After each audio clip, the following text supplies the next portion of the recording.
Bonjour à tous, bonjour Benjamin Culos. Bonjour. Nous sommes dans votre école de Kung Fu Pak Mei à Paris, dans le 3e arrondissement. Nous sirotons du très bon thé chinois. Et alors, je vais vous laisser dire de quel thé il s'agit. Non, c'est du Pu'er. Voilà, avis aux amateurs. Nous terminions donc sur vos nombreux séjours en Chine et comment vous avez réussi enfin à trouver le style de Kung Fu qui vous correspond, donc le Pak Mei. Il faut savoir pour ceux qui ne connaissent pas que dans le Kung Fu, il y a plein de styles différents. Vous avez très bien fait la comparaison avec la cuisine et justement les différentes façons de cuisiner, que ce soit en Chine ou dans le monde. Comment, disons, de ces derniers séjours en Chine et les maîtres qui vous accompagnent et qui vous font clairement grandir là-dedans, vous décidez de créer votre école à Paris en 2011 ? Alors, je crois qu'on s'était arrêté vers 2007. Donc, en 2007, j'ai rencontré les deux successeurs du style. À l'époque, j'avais pas du tout la prétention de rencontrer des gens comme ça. Et surtout, je savais même pas quelle était cette place-là. Donc je rencontre les successeurs. Ça veut dire quoi, successeur de style ? Ça veut dire que le père, le maître étant décédé, il faut bien qu'il y ait quelqu'un qui soit à la tête. Il peut y avoir une personne, il peut y en avoir deux. Voilà. Donc, c'est-à-dire que c'est le référent. C'est les référents. Donc j'ai rencontré ces deux personnes-là pour le Pak Mei de Foshan et je suis devenu disciple d'un de ces maîtres qui s'appelle Lao Wei-Kei, puis disciple du deuxième qui s'appelle Lao Wei-San. Voilà. Et j'entretiens une relation très particulière avec Lao Wei-San qui m'a pris. Je suis disciple des trois, mais j'ai vraiment une relation très, très particulière avec lui. Voilà, il m'enseigne depuis 2009, il m'a bien fait attendre et depuis par contre ça a été très très rapide d'apprendre avec lui, de passer du temps. Donc j'ai nommé mon école Lao Wei-San parce que je suis son héritier. Voilà, donc j'ai reçu mon titre de maître en 2010 et en 2011 je suis devenu son héritier. Comment on obtient le titre de maître ? Ça dépend des écoles. Ça dépend des écoles et donc moi je peux parler que de celle-là. Comment on l'obtient ? Abnégation et sacrifice. Voilà, comme l'art en particulier. Il y a un niveau à atteindre. C'est pas. Il y a un niveau à atteindre et puis après. Un maître enseigne à plusieurs personnes. Il a toujours des disciples proches. Des disciples proches, c'est ceux qui portent le plus dans son cœur, ceux qui sont là tout le temps, qui se soucient de sa vie et lui se soucie de la leur aussi. Et après, pourquoi on est amoureux de telle femme et pas de telle autre, pourquoi on entretient une amitié très profonde avec telle personne et pas telle autre. Voilà, on est très proches. On parlait de destin tout à l'heure. Voilà, il s'est passé pas mal de choses avec lui concernant des coïncidences et notamment l'ouverture de son école qui n'était pas du tout prévue et il se trouve que j'étais là, je suis arrivé 2 jours avant en Chine et j'étais là à l'ouverture et c'était en 2009, c'était un moment assez fort parce que lui il n'est pas du tout, il n'était pas en tout cas expressif. C'est-à-dire qu'on se serre pas la main en Chine, on se prend pas dans les bras, on se fait pas la bise. Il m'a sauté dans les bras. Donc voilà, il y a quelque chose vraiment qui s'est passé ce jour-là. Il a commencé à m'enseigner le lendemain et après qui a été confirmé aussi au fil du temps. Est-ce qu'il y a un examen pratique aussi à passer ou c'est vraiment basé sur cette relation de maître à, disons, élève qu'on obtient le titre de maître ? C'est-à-dire, est-ce qu'il y a une... Oui, vraiment, oui, un truc très formel. Ça y est, là, je reviens à la française basique, ou plutôt italienne, qui a besoin de repères. Mais est-ce qu'il y a, oui, un examen écrit ou une espèce de performance qu'on fait devant d'autres personnes? Alors, encore une fois, ça c'est pour cette école, non. Il faut savoir que le Pak-mei, c'est un style qui est resté caché. Il faut savoir que le Pak-mei, que Lao Tzu-lung, donc le maître de mes maîtres, a vécu aussi pendant la révolution culturelle en Chine. Il est resté en Chine, là où tout le monde dit qu'ils sont partis préserver leur art au Vietnam, à Taïwan, etc. Lui, il est resté en Chine. Donc cette notion de rester dans l'ombre, cette notion de aussi, je crois que c'est la connaissance en général qui reste toujours à l'ombre. Donc il reste à l'oral, il y a très peu d'écrits. Et encore plus important que ça, les mouvements, quand on arrive à les maîtriser, ça se voit.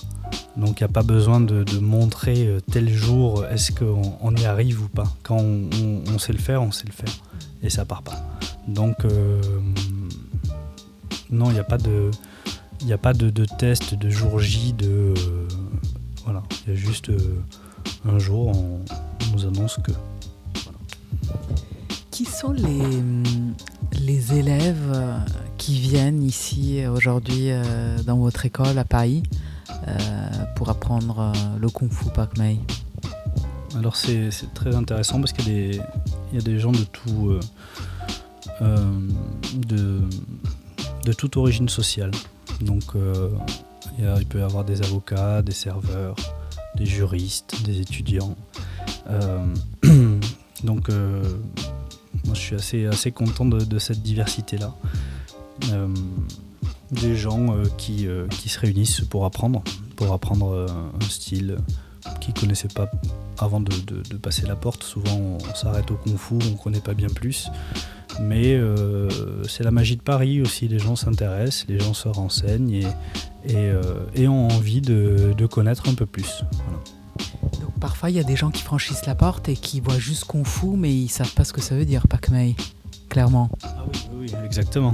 Oui, il y a plein de gens qui pensent, ou pire, il y a des gens aussi qui croient savoir beaucoup et qui finalement il s'avère qu'ils se rendent compte d'une autre réalité, ou pour ne pas dire de la réalité.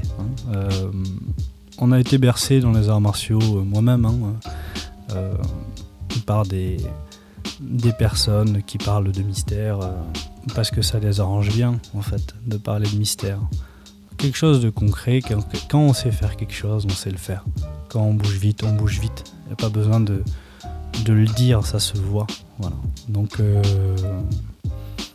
voilà. Est-ce que ça vous est arrivé, du coup, de dire à des personnes, je sais pas, qui n'arrivaient pas à bouger vite ou que c'était pas pour eux? Est-ce qu'il y a eu des moments où c'était...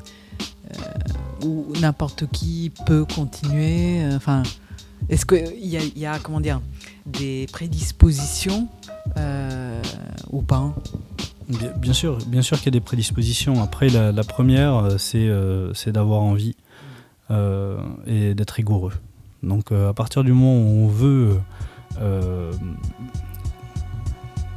pratiquer, atteindre un niveau, je pense que tout le monde est capable d'avoir un niveau correct. Par contre, une fois par semaine, c'est pas possible. Donc c'est pour ça aussi qu'on a un rythme spécial ici et que petit à petit, depuis le départ, je suis un peu à contre-courant de ce qui se fait en termes de consommation du sport en général en France. Déjà, nous, ce qu'on fait, c'est pas... moi, je l'envisage pas du tout comme un sport, ça n'en est pas un. Du coup, il y a deux rythmes. Il y a le rythme de ceux qui souhaitent s'entraîner un peu ou juste découvrir aussi l'école. Mes disciples, eux, ont accès tous les jours à l'école. Donc s'ils veulent venir s'entraîner, l'école est ouverte. C'est à partir du moment où on comprend que c'est ce qu'on fait qui nous aide à être ce qu'on est, ou à arriver ou à atteindre ce qu'on veut être, eh bien on s'y adonne et la salle, si elle est fermée, elle sert à rien. Cette salle, c'est un lieu important, il y a tout ce qu'il faut pour pouvoir s'entraîner correctement. Il y a aussi effectivement la table à thé, parce que la discussion, l'amitié, c'est des choses que l'on oublie, parce qu'on n'a pas le temps de devenir amis, on ne se connaît pas. Et finalement, ça devient un lien social aussi, une école de kung-fu. On ne peut pas s'entraîner dur avec quelqu'un si on ne le connaît pas. On peut pas, si on se fait mal, et du coup, c'est pas grave, on dit pardon. Et non, on peut se pousser dans l'effort qu'avec des gens avec qui on a confiance. Et du coup, les gens qui aiment le Pak Mei, ils se retrouvent ici. Donc ils boivent le thé aussi, ils discutent, ils s'entraînent, et c'est comme ça que le Pak Mei vit. Donc un vrai lieu de partage. Vous essayez vraiment de faire en sorte que ça soit quelque chose qui sorte aussi de l'heure de cours, mais où justement c'est la personne qui commence à être un peu acteur de ce qu'il fait. Complètement. C'est les élèves qui nettoient la salle, c'est les élèves qui font vivre ce lieu. Le Pak Mei, on peut en parler des heures, c'est qu'en mouvement qui prend tout son sens. Donc voilà. La meilleure image, c'est nous on fait beaucoup de danse de lion, parce que c'est lié à la pratique du kung-fu dans le sud de la Chine, donc à Canton et à Foshan, vu que la danse de lion est née à Foshan. Et c'est depuis toujours les maîtres d'arts martiaux de Foshan qui ont chorégraphié les pas de la danse de lion. Donc ça appartient à la culture du kung-fu. Et on fait pas mal de démonstrations pour ça, et tout le monde ne peut pas être sous la tête. Il faut quelqu'un au tambour, quelqu'un au cymbale, les danseurs remplaçants, parce que s'il y a un blessé, comment on fait, ceux qui déchargent le camion, il y a toute une équipe où tout le monde a sa place, et souvent c'est quelque chose qu'on a tendance à oublier aujourd'hui. Tout le monde veut avoir la place importante. En fait, elles le sont toutes importantes. Il suffit de trouver celle où nous on est le meilleur, et on peut toutes savoir les faire. On peut juste être utile aussi. De temps en temps, on a du mal à se mettre en retrait, et je pense que c'est quelque chose d'important. Donc toutes ces valeurs, au lieu de passer du temps à en parler, on essaie de les embrasser aussi en les faisant. La rigueur, c'est par le mouvement, c'est par la fatigue, c'est quand on n'en peut plus. Ah, mais moi je peux pas m'entraîner, j'ai des problèmes en ce moment. Justement, c'est le meilleur moment là de s'entraîner. C'est le meilleur moment. Merci Benjamin Culos.